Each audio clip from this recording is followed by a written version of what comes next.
প্রতি বছর বিশ্বে বিভিন্ন দেশে পাড়ি জমান হাজার হাজার বাংলাদেশি শ্রমিক। এর মধ্যে যেসব দেশ জনশক্তি রপ্তানির জন্য বেশ গুরুত্বপূর্ণ হিসেবে বিবেচিত হয় তার মধ্যে অন্যতম মালয়েশিয়া। অভিবাসী কর্মী হিসেবে বিদেশ যেতে ইচ্ছুক শ্রমিকদের জন্য মালয়েশিয়া একটি বিশাল শ্রমবাজার। মূলত নির্মাণ শিল্প, কৃষিকাজ ও উৎপাদন শিল্পে কাজের আশায় মালয়েশিয়ায় পাড়ি জমান তারা। তবে এই বিশাল শ্রমবাজার নিয়ে দেখা দিয়েছে শঙ্কা। নতুন করে 12 লাখ শ্রমিক নেওয়ার প্রক্রিয়া অনেকটাই থমকে গেছে। বলা হচ্ছে শ্রমবাজার নিয়ে সভা না হলে কপাল পড়বে মালয়েশিয়া যেতে ইচ্ছুক শ্রমিকদের। আলাউদ্দিন আরিফের রিপোর্ট, জানাচ্ছেন সঞ্জিদা ইসলাম।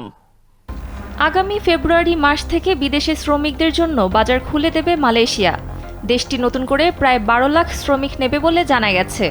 তবে এই বিপুল সংখ্যক শ্রমিক নেওয়া নিয়ে দেখা দিয়েছে শঙ্কা।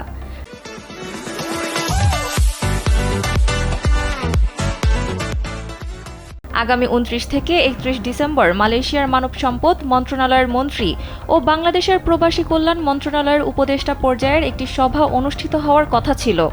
সেটি না হওয়ার আশঙ্কা রয়েছে। ফলে সভা না হলে অনিশ্চিত হয়ে পড়বে মালয়েশিয়ায় প্রায় 12 লাখ শ্রমিক পাঠানোর বিষয়টি।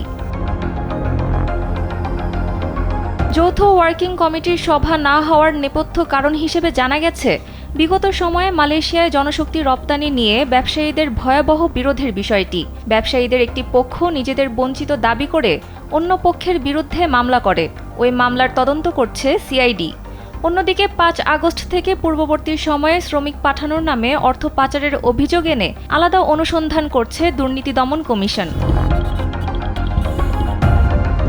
এ বিষয়ে জানতে চাইলে প্রবাসী কল্যাণ ও বৈদেশিক কর্মসংস্থান মন্ত্রণালয়ের উপসচিব ও উপদেষ্টার একান্ত সচিব মোহাম্মদ সরওয়ার আলম কালবেলাকে জানান, ডিসেম্বরের শেষ দিকে ঢাকায় দুদেশের যৌথ ওয়ার্কিং কমিটির সভা অনুষ্ঠিত হওয়ার কথা ছিল।